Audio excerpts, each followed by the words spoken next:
What up, and welcome to a special Sunday edition of EOE TV, a wrap up to the awful Strikeforce event, and really wasn't much of Strikeforce's or any of the fighters' fault. That was the worst reffing I have ever seen post UFC 4. I mean, it was beyond horrible. The Bobby Lashley, Chad Riggs stand up that ultimately I think kind of changed the momentum of the fight was awful.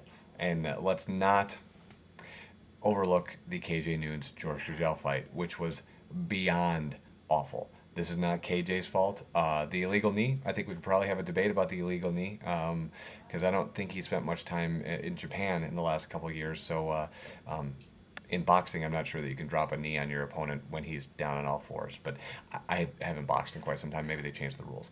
I will, however, say that the blow at the end of the first round, that's all on the ref. The ref needs to be there and get in the middle of it, even if he needs to get hurt. It's his job to protect the fighter. And then when George puts his hands down because the bell rings and takes what's on the chin, which clearly changed the momentum of the fight. I'm not saying that he would have beat KJ last night. It was clearly KJ's night.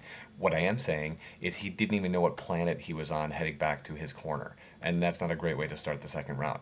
Then he legitimately gets clipped with a 1-2, and as he's going down, takes an illegal knee to the head. Again, the ref wavering, dancing around. I don't know what he was doing. Maybe he was text messaging, saying, "Oh man, this is a really cool fight. You should watch the fighter, protect the fighter." Awful, awful night of reffing. Awful. And what's scary for Strikeforce is, look what happened last night. I mean, I went 1-3, although I would say due to the DQ that clearly should have happened because the ref didn't stop the fight and let the illegal knee, I said, should land, or would land, or did land. I don't know. I'm very tired today. But the illegal knee lands, nonetheless, should be a DQ. So I'm going to call myself half and half, 2-2. Totally got the Bobby Lashley wrong, and totally got the Fajal Cavalcante battle wrong, because he certainly showed King Mo that there are plenty of people in the lightweight division that would like to take his belt. So you've got King Mo, totally marketable, had the belt for an hour and a half, no longer has the belt. Jacare beats the All-American Tim Kennedy. KJ Noons, he wins, which clearly Strikeforce wanted him to win, and that's good for Strikeforce. And George gets to keep his job. That's great for George. Love to see him back in the ring. And then Bobby Lashley, supposed to be fighting Batista. Yippee.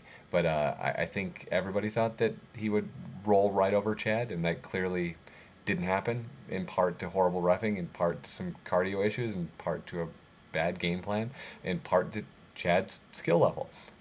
So you've got Chad, who most people hadn't heard of before last night. You've got Jacare, who most American fans probably aren't a big fan of because he loves the jiu-jitsu. He didn't do much of it last night, but he certainly loves the jiu-jitsu. And King Mo held the belt for an hour and a half. So if you're Strikeforce, you're in a rebuilding mode, and you look to start doing that immediately, if not sooner. But wow, worst reffing ever. Let's wash that aside. Let's get ready for this weekend, UFC 118. We're going to be watching it at Celebration Rivertown. You can get all the information in the bar that's that way, I think. If it's not that way, then it's clearly going to be that way. You should have been able to figure that out. But we'll keep posting videos all afternoon or all weekend long. I don't know. I don't even know what I'm saying right now. I'm so flustered about the Strikeforce event. There will be more videos this week, I promise, including my picks for UFC 118, and I'd like to at least do better than 50%. You can argue. I'll even give myself 40% if you want to say that the DQ didn't really matter, but it's an illegal knee, and it landed. So to me, I don't think he lost. I think you call it either he wins by DQ or the bout's a no contest. That's what I would say. But hey, I'm not one of the refs that texts during the bout. Wow, bad. Talk to you later.